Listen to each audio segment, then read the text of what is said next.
del gobierno de Colima, el ABCDE de la salud, aseo frecuente de manos, barreras físicas como el cubrebocas que se utilice bien, o los acrílicos. ¿A poco no han ido a algunos comercios o transporte público en donde se pone un plástico o un acrílico como una barrera para evitar el intercambio de saliva, de aerosoles, etcétera?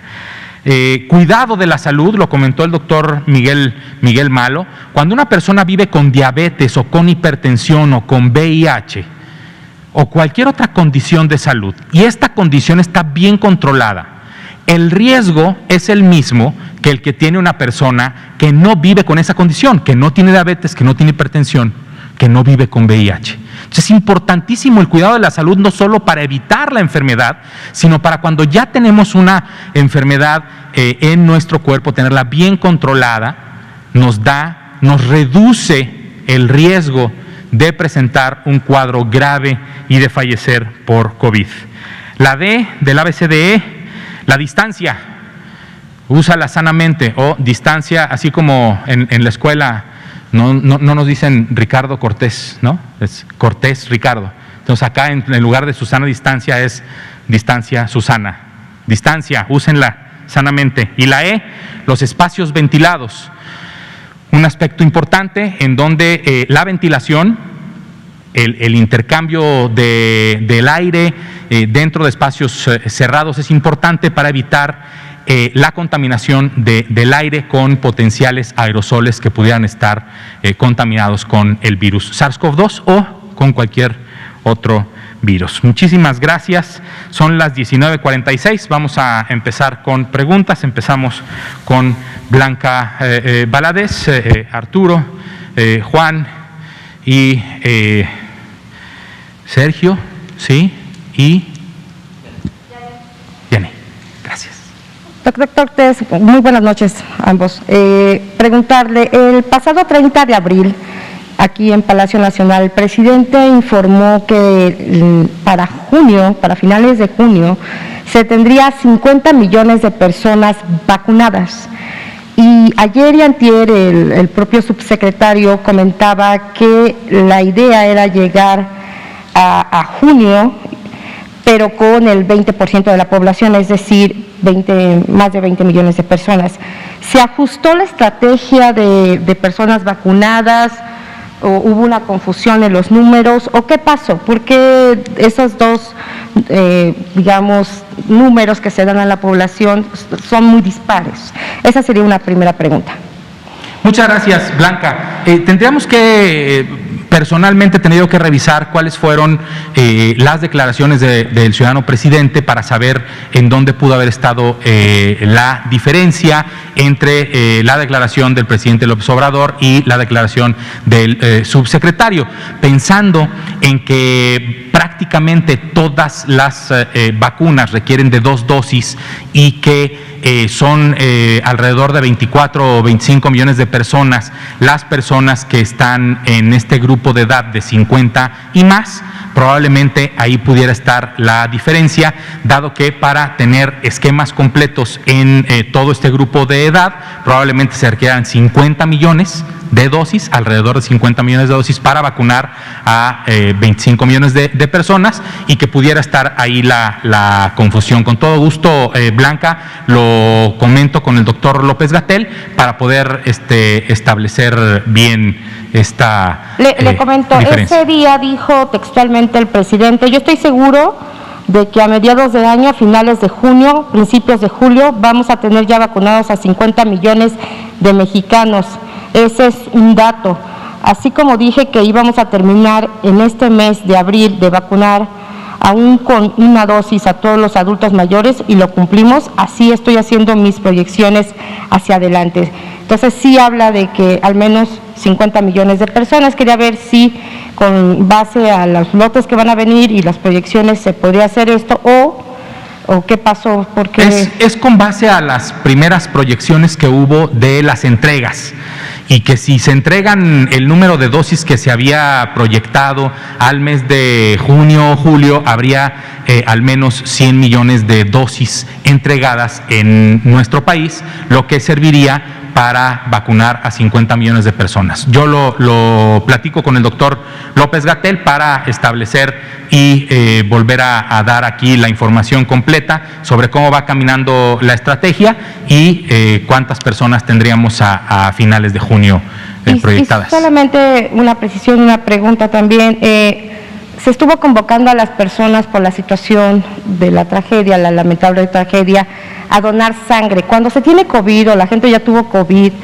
o tiene COVID, no se sabe, ¿pueden donar sangre? Es una pregunta que me han estado haciendo muchas personas. Y preguntarle a las personas que invitaron a la OPS y también del instituto, ¿durante cuánto tiempo han hecho esta estrategia y nada más cuántas personas incluyeron este primer, digamos, monitoreo en 4 estados? Gracias.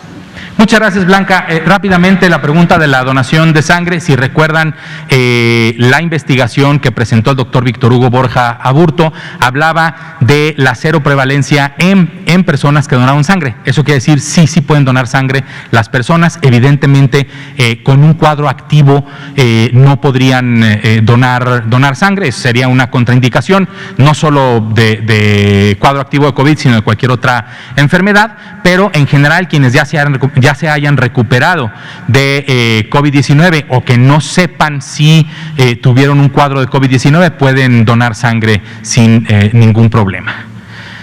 Sobre la estrategia APS, doctora Hortensia Reyes. Sí, gracias. Muchas gracias, Blanca, por la pregunta. Nosotros estamos trabajando con los estados desde noviembre del 2020. Empezamos con Yucatán, después seguimos con Sonora, Coahuila y finalmente con Tabasco. Y estamos dando seguimiento porque, como ustedes deben deducir, las acciones van siendo dinámicas. Entonces hemos ido con ellos acompañándolos para ir viendo las acciones que se han estado implementando. Lo que les presento ahora es ya el resumen de las acciones con un corte a la fecha. Y respecto al número de personas, estas son acciones comunitarias. La estrategia tiene esa base, entonces está abierta para toda la población. Lo que les presenté son los servicios que estaban ofreciendo los estados y cualquier persona puede acudir. En la segunda etapa lo que les vamos a presentar es qué resultados ha habido en términos de la letalidad, la mortalidad, el número de diagnósticos que se han hecho, etcétera. Eso va a ser ya cuando hagamos el corte para el cierre que vamos a hacer en el mes de agosto para dar un tiempo de la implementación de la estrategia y ver los resultados. Muchas gracias, doctora. Arturo, adelante, por favor. Gracias, buenas noches. Arturo Contreras, de mi página. Un poco también la duda era sobre la estrategia esta que están haciendo, ¿no? ¿Cómo se seleccionó estos 4 estados? ¿Por qué nada más en 4 estados? Y si se planea después abrirla a otros estados. Saber un poco si esto no invade, digamos, las facultades de cada Secretaría de Salud local, ¿no? Al definir ellos su propia estrategia de salud. Y entonces, ¿cómo se compaginan estas dos juntas, ¿no? Algo que mencionaba ahora el doctor Malo es que esta estrategia lo que busca es mejorar el sistema de cuidados de la salud en el país. Y al parecer es una como duda que teníamos muchas personas desde que inició la pandemia, ¿no? Cómo la pandemia iba a ayudar a beneficiar el sistema general de salud. Entonces, a ver si esto que están presentando, si esta estrategia, digamos, es el principio o el primer esbozo de cómo podría irse mejorando el sistema tan carente de salud mexicana que tenemos. Y bueno, aparte de todas estas preguntas, nos preguntan desde el público, con toda esta efervescencia de la patente de las vacunas, si se tiene pensado en algún momento liberar la patente de la vacuna patria cuando está lista. Muchas gracias, Arturo. La estrategia de APS no es exclusiva de estas 4 entidades federativas. En estas 4 entidades federativas es en las 4 en las que el Instituto Nacional de Salud Pública específicamente y en conjunto con la Organización Panamericana de la Salud están apoyando a los servicios de salud en la implementación de la estrategia. El resto de entidades federativas han tomado el documento normativo que compartimos, que está en la página coronavirus.com, .gov.mx, y hemos apoyado también en ver cómo han estado cada estado llevando a cabo la estrategia de APS. Sobre por qué esos 4 estados, ahí sí, doctora Reyes o doctor Malo. Sí. Bueno, nosotros hemos hecho este trabajo, digamos, en estrecha coordinación con la Secretaría de Salud, y yo diría que ha sido un poco al azar la cuestión de los estados, en el sentido de que por cierto tipo de, digamos, de relaciones de la coyuntura, hubo interés de parte de los gobiernos estatales y de las secretarías de salud, ¿no? Entonces, para una investigación como la que se está haciendo, es importante que haya, diríamos, toda la colaboración posible de la Secretaría de Salud.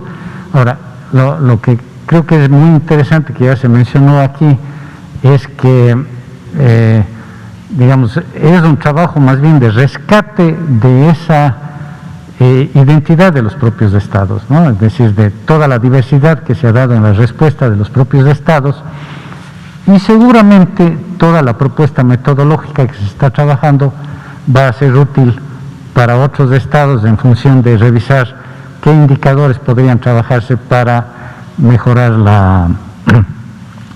la respuesta en atención primaria. Sobre la otra pregunta, la pandemia a todo el mundo, a todos los países y particularmente a las secretarías de salud, a los ministerios de salud, nos va a dejar una experiencia fundamental, ¿no? Una experiencia fundamental que tiene que ser rescatada justamente para fortalecer el trabajo en pospandemia. Nunca, como en la pandemia, la salud ha estado en la primera línea de prioridad de las políticas gubernamentales. Y eso hay que rescatar en el sentido de decir, bueno, ¿qué es lo que ha pasado? ¿Cómo se ha dado la transformación de los servicios? ¿Y cómo se puede fortalecer eso para mejorar la salud de la población y el acceso a los servicios de salud? Le pongo un ejemplo concreto, lo que ya mencionaba la doctora Reyes. La atención virtual, la atención por llamadas telefónicas, la atención vía páginas web. Esa es una cosa que se va a fortalecer y que va a apoyar a las poblaciones para tener mejor acceso a los servicios de salud. Entonces, ese es, por ejemplo, un elemento que seguramente va a estar saliendo mucho, como ya lo mencionó la doctora Reyes, en todas las propuestas de los servicios, y que de hecho ha sido una de las cosas que ha rescatado también la Secretaría de Salud Federal, ¿no? Como un ejemplo. No sé. Muchas gracias, doctor. No hay una invasión, dado que, como lo hemos comentado, la salud es una materia de concurrencia y de corresponsabilidad, tanto del orden federal como del estatal, del municipal y de sociedad y gobierno. Muchas gracias. Juan. Sobre la patente, bueno, será una decisión que se tome en un futuro, seguramente con la forma de ser y pensar de este gobierno, del presidente López Obrador. Seguramente será una vacuna disponible para todo el mundo. Bueno, adelante, Juan. Rápidamente, en el último de los casos de aquí, de esto que han aplicado, ¿cuáles serían los elementos más importantes que podría México dar precisamente a otros países? ¿Cuáles serían así a grandes rasgos? Mire, ¿qué es lo que nosotros hemos visto con toda la estrategia esta que se ha propuesto desde el nivel federal?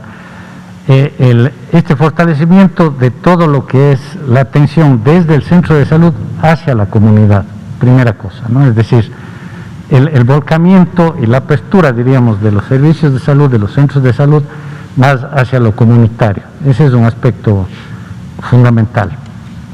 El otro aspecto importante, tal vez la doctora Hortensia puede completar, es los espacios de participación y de cogestión. Como decía el doctor Cortés, de ninguna manera es una invasión, todo lo contrario, es una propuesta de aporte colectivo donde trabaja el aspecto comunitario con los voluntarios, donde trabajan los ayuntamientos, los gobiernos locales y donde trabajan intersectorialmente distintas instituciones para eso. Ese es uno de los aspectos que hemos encontrado que es muy positivo, ¿no? No sé, tal vez la doctora Reyes. Doctora Reyes, ¿algún comentario? Yo dos muy puntuales a esta interesante pregunta. El primero es un gran ejemplo de la coordinación entre las instituciones de salud y la coordinación con otros sectores para atender un problema común de interés a todos.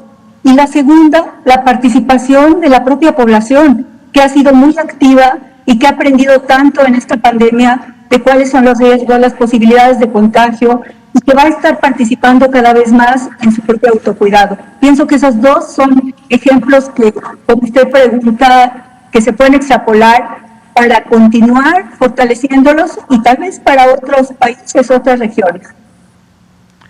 Muchísimas gracias, doctora Reyes, doctor Malo. Son las 20 horas de este miércoles 5 de mayo. Vamos a dejar las últimas dos participaciones pendientes para mañana. Muchísimas gracias a todas las personas que nos acompañaron aquí en Palacio Nacional, Salón Tesorería, y sobre todo a usted en casa. No se olvide que la epidemia sigue activa, que sí va en descenso, pero que sigue activa y que no hay que olvidarnos de no bajar la guardia y de mantener las medidas básicas de prevención que se resumen en el ABCDE por la salud. Muchísimas gracias, muy buenas noches.